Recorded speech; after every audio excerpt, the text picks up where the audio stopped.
Bonjour à toutes et à tous et bienvenue dans le Fantastic Cast, le podcast qui vous parle de cinéma fantastique. 5e jour de l'Avent, bientôt Saint-Nicolas et bientôt à plus long terme Noël. Roman, comment ça va ? Ça va bien, toujours ça va bien ici. Enfin, un film qui n'est à moitié pas un Père Noël tueur. À moitié. C'est-à-dire que, au lieu d'avoir un slasher à la con avec un Père Noël, on a un film à la con avec un Père Noël. On a un John Wick à la con avec un Père Noël. Ouais, et au moins il a des thunes. Roman, tu es beaucoup plus attaché que moi au film. Comment peux-tu nous parler, nous pitcher en tout cas rapidement, Mon Dieu, Violent Night. Violent Night. Silent Night, c'était il y a 2 jours. Violent Night. Violent Night, qui est donc un film sorti en 2022, avec David Harbour qui joue le Père Noël, le vrai cette fois. Le vrai, pas un robot à la con, pas un psychopathe avec un lance-flamme, pas un vendeur de jouets débile, non, le vrai Père Noël. Le vrai Père Noël. Santa Claus. Qui est donc totalement désabusé, totalement lassé de la fête de Noël. Alcoolique, aussi dû au fait que... commentaire légèrement boomer de pourquoi ils demandent tous de l'argent et des iPads. Bah, en fait, c'est boomer, mais c'est David Harbour qui est un acteur pour qui j'ai pas un énorme affect pour la carrière, parce que bon, c'est quand même Stranger Things que moi j'aime pas du tout, mais son rôle dedans est super. Et le meilleur rôle de la série. Mon dieu, comment ça... Ah, putain, je l'ai... Il avait fait un reboot de merde. Hellboy, voilà, ils ont touché littéralement à 2 de mes films préférés. Alors, le film est abominable, et même toi qui es fan de Marvel, on peut le dire, le film est abominable. Ah, le film est affreux. Mais c'est le meilleur rôle du film. Moi, je trouve que c'est le plus... en fait, c'est comme Romain Duris, il sait jouer les rôles de papa. Et David Harbour qui fait un rôle de papa, c'est une valeur sûre, c'est évident, mais en même temps il le fait tellement bien que comment critiquer. C'est là pourquoi dire non. Voilà, c'est ça. Et pour le coup, alors j'ai pas revu le film depuis la salle, parce que pourquoi j'aurais revu Black Widow depuis la salle, mais j'ai souvenir d'une belle dynamique un peu père-fille avec Florence Pugh notamment. Ouais, et avec... Moi je l'avais revu du coup pour les besoins de la 7ème dimension. N'est-ce pas ? Oh oui, c'est vrai, je l'avais revu du coup. Oh, putain, j'avais oublié que je l'avais revu. Oh, quel enfer, mon dieu. Et c'était pas bien. Non, c'est nul. Mais donc, Violent Night, il est donc ce Père Noël totalement alcoolique, désabusé, lassé de tout, se retrouve à être un peu en perte de pouvoir parce qu'il marche un peu à la magie de Noël, et il se retrouve à être un peu en déche de magie de Noël dans une maison de gros milliardaires qui va être prise d'assaut par des braqueurs qui vont vouloir voler... John Leguizamo, John Luigi Samo, comme j'aime l'appeler. C'est méchant. C'est méchant, mais pour ceux qui l'ont pas, c'est Luigi dans le film Mario de 93. Oui, c'est le fameux. Que moi je trouve pas si mauvais que ça, mais c'est mon côté pervers. Et c'est surtout réalisé... Est-ce que je peux donner ma touche sur le réalisateur ? Donne ta touche. C'est réalisé par Tommy Wirkola, je sais pas trop comment dire, qui est un réalisateur, alors je dirais pas que c'est un grand artiste, mais c'est un faiseur que j'aime vraiment beaucoup, notamment parce qu'il a démarré avec 2 films de zombies qui sont pas des modèles de finesse, mais en tout cas des modèles d'efficacité, je trouve. Il a démarré avec Dead Snow, donc Dead Snow 1 et Dead Snow 2. Dead Snow 2 avec la meilleure tagline qui existe. Un bon nazi est un nazi mort ? Non, Dead Snow 2, The Sequel You Did Not See Coming. Ok, c'est génial. Et on attend toujours Dead Snow 3. D'ailleurs, il y avait des rumeurs pendant un temps comme que ça se ferait en Amérique du Sud avec un zombie Hitler. Okay. Mais en gros, alors, Dead Snow c'est quoi ? C'est le cliché vraiment mais ultime du film de zombie nazi. À l'exception près que c'est très très très très gore, mais vraiment on est quasiment sur du brain dead par moment. Enfin, je sais pas si tu vas dans mon sens, mais vraiment Dead Snow 1, j'ai un souvenir extrêmement gore, et Dead Snow 2 encore pire, et notamment Dead Snow 2. Alors, est-ce que tu connais le plot de base ? Ouais, c'est Dead, c'est les voilà, c'est que pour affronter des zombies nazis, on prend des nazis soviétiques. Juste l'idée est géniale. Et mis à part ça, il avait réalisé d'autres films. Alors, un film que j'aime beaucoup pour de très mauvaises raisons, qui est Hansel et Gretel, le chasseur de sorcières, avec Gemma Arterton. Alors, et juste pour Gemma Arterton, j'aime ce film. Mais après, il s'était un petit peu perdu, c'est-à-dire qu'il avait réalisé Seven Sisters avec Noomi Rapace, où sur le papier, c'est mortel. Dans le film, c'est un peu balourd. Et en fait, c'est ça, le pitch vend quelque chose d'extrêmement efficace, d'extrêmement tendu. Pas tant que ça. Et après ça, il avait continué avec Noomi Rapace, il avait fait The Trip, qui était... Est-ce que tu avais vu ce truc qui était... Becky ? Non, pas encore. Avec la gamine qui va, en gros, c'est Maman, j'ai raté l'avion version hardcore. Bah, The Trip, c'était plus ou moins ça. Alors, c'était pas au niveau de ce que le pitch promettait, mais on retrouvait ce côté un peu sale gosse qu'il y avait dans les Dead Snow. Et donc, moi, c'est sous cet angle-là que j'attaque Violent Night. C'est avec l'idée que c'est quelqu'un qui a fait 2 films que j'aime énormément, et qui... vraiment, les Dead Snow, alors, à nouveau, c'est pas des films incroyables, mais c'est des films qui sont... pour lesquels j'ai une sacrée affection, aussi je pense, sur une note très personnelle, dû au fait que c'est parmi les premiers films de zombies vraiment gore que j'ai vu avec l'Armée des Morts de Zack Snyder, et j'aime énormément ces 3 films-là. Donc moi, personnellement, c'est sous cet angle-là que j'attaque Violent Night. Ok, alors j'ai découvert que Wirkola avait un film qui vient de sortir qui s'appelle Spermageddon. Bah c'est du coup le prochain film que je regarde. C'est le cinéma indien, quoi ? Non, Spermageddon. Spermageddon, film d'animation. Bah pour le coup, ça me donne assez envie. Comédie d'animation... Oh, l'affiche est merveilleuse. Chercher, ce serait tout un poème. Mais donc, Roman, Violent Night. Toi, c'est ta cam à 300%. C'est totalement ma cam. C'est de la John Exploitation bien faite. Oui, alors... non, je suis méchant. Bien faite, et alors surtout assez délirante dans le sens où... qui va user de l'environnement, user de son contexte, user de la magie de Noël. Notamment avec tout ce gimmick du sac qui peut renfermer n'importe quoi. Ça peut être un jouet comme ça peut être un club de golf. Et quand c'est un club de golf, on aime. J'aime beaucoup. Alors, je pense que Wirkola a forcément vu The Night Comes For Us. Non, il adorerait faire The Night Comes For Us, mais il ne fera jamais The Night Comes For Us. Je dis pas ça, je dis juste qu'il l'a vu. Oui, il l'a vu dans ses recommandations Netflix, il a fait vas-y.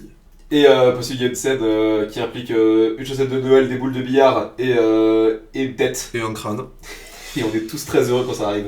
Bah pour le coup, tu parles de John Wick Exploitation, c'est complètement ça. Alors, mon rapport à John Wick.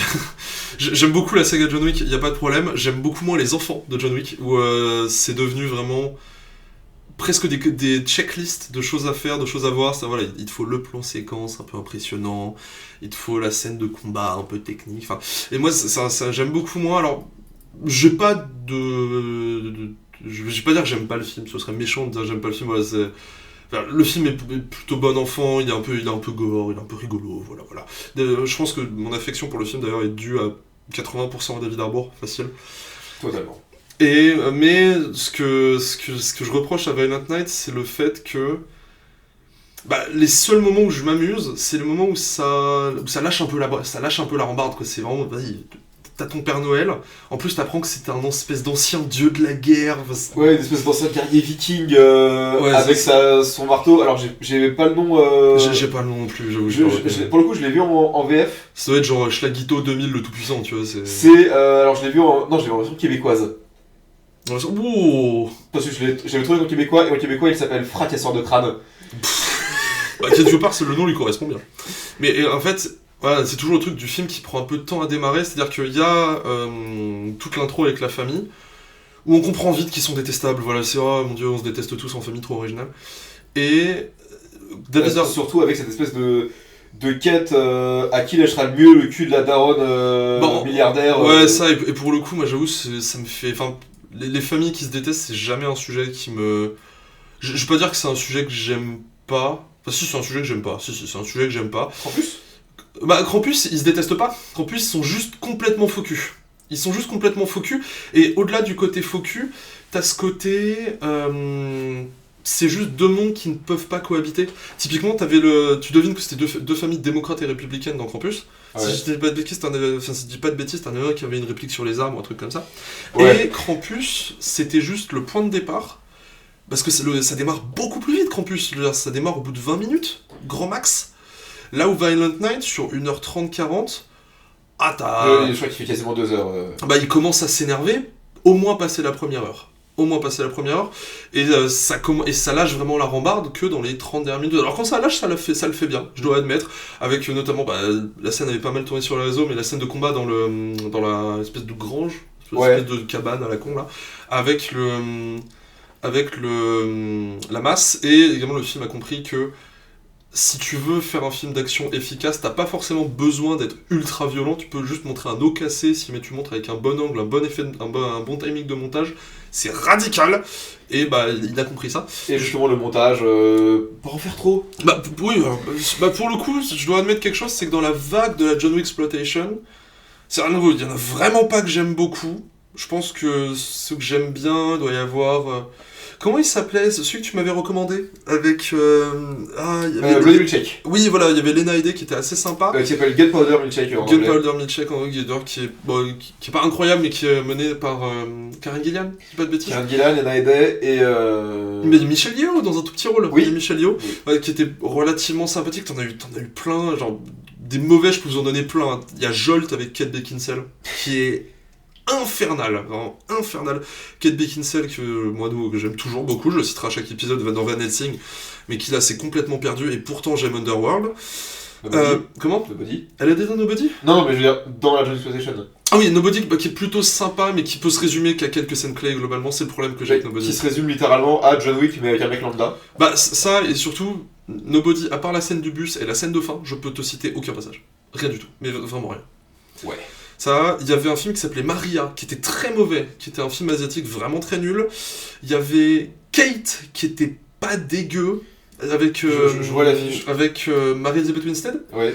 Qui est réalisé par un technicien de John Wick, si je ne dis pas de bêtises, alors qui lui, les néons, c'est combien tu veux de néons, oui. Voilà, réalisé par Cédric Nicolas Troyan. Et qui était technicien sur un John Wick, donc voilà. Alors qui avait réalisé Le Chasseur et la Reine de Glace, la suite de Blanche-Neige et le Chasseur. Bah, et de la suite nulle du coup, parce que Blanche-Neige et le Chasseur, moi c'est plutôt chouette, mais Blanche-Neige, le Chasseur et la Reine de Glace, bof. Hein. Mais qui était du coup sur les VFX justement de Blanche-Neige et le Chasseur, et de Pirates des Caraïbes 1 et 2 et de The Ring. Mais donc voilà, dans la John Wick Exploitation, il y en a eu vraiment beaucoup. Alors Violent Night, je dirais pas que c'est un des meilleurs, parce que j'ai du mal à trouver... En fait, le problème c'est que le meilleur de la John Wick Exploitation, c'est John Wick lui-même, et c'est amusant de voir que le 1 est sorti, il y en a eu plein. Le 2 est sorti, il remet la barre plus haute, il y en a eu plein. Le 3 est sorti, il augmente encore la barre, même si je pense que mon préféré reste le 2. Mais il augmente encore la barre, et à nouveau, t'as plein d'enfants qui talonnent le truc. Pour moi, les seuls qui arrivent à talonner John Wick, c'est les Asiatiques. Que ce soit en Inde, avec... toi, t'as vu Léo.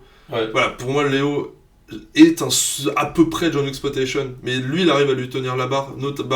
En fait, il a compris que si tu veux concurrencer John Wick, faut que tu l'abordes différemment. Et lui, il a juste fait n'importe quoi, mais vas-y, fonce, mets un pigeon mort sur la tête de ton acteur. Ou les Asiatiques en étant uber violents dans des proportions complètement déraisonnées. Surtout en Indonésie. Ah ouais. Mais donc, c'est pour ça... D'Argento... The Shadow Strays, quel film. Et même en Inde, Kill. Film qui porte le mieux son nom, je pense. Oui. C'est peut-être... alors, on n'a pas des masses de films qui sortent en France. Ah ouais, alors c'est peu... Depuis que je te traîne en voir, depuis que t'as le courage de faire 1 heure de métro pour aller voir un film à la Villette, mais non, mais ça, on en a pas beaucoup. Ou de taper le RERB pour aller jusqu'au Pâté Saint-Denis. Et ça, c'est du courage. Mais pour voir des films absolument exceptionnels. Oui. Mais Kill, pour le coup, est peut-être un des plus abordables, déjà dans le sens où il fait genre 1h40. Il fait il sait rien. Il fait 1h40 et il démarre en... À l'échelle des films, on va dire ça. Il démarre au bout de 12 minutes. Et pour le coup, Kill en plus était distribué par Originals Factory, qui est... En fait, en France, on a quelques gros distributeurs de films indiens, notamment Friday Entertainment et Night Day Films. Et Kill n'était ni chez l'un ni chez l'autre, parce que donc, les deux que je vous ai cités, c'est quelques sorties. Donc, genre, à Paris, c'est genre dans 3 ou 4 cinémas grand maximum. Et en banlieue, c'est aussi assez compliqué de les voir. Là, t'as Ivry et Saint-Denis. Ivry, Saint-Denis et La Villette. C'est pas en banlieue. Non, mais, oui, pardon, je pensais que tu... Non, mais je parle en banlieue, vraiment partout ailleurs en France. Ah. Sortie du périph', c'est la banlieue. Tout le reste n'est que banlieue. Phrase de parisien. Et donc c'est assez compliqué à voir, d'autant plus que c'est des exploitations, c'est genre... ça sort le mercredi, à mercredi d'après, tu l'as raté. C'est typiquement, moi qui suis allé voir l'horrible Singam Again il y a quelques semaines, qui est une énorme sortie en Inde, c'était 1 séance par jour, pendant 1 semaine, c'est mort. Après, ça part. Donc... ça peut être assez compliqué et Kill est de loin des plus abordables. Mais bref, revenons à Violent Night, recentrons-nous sur nos guirlandes.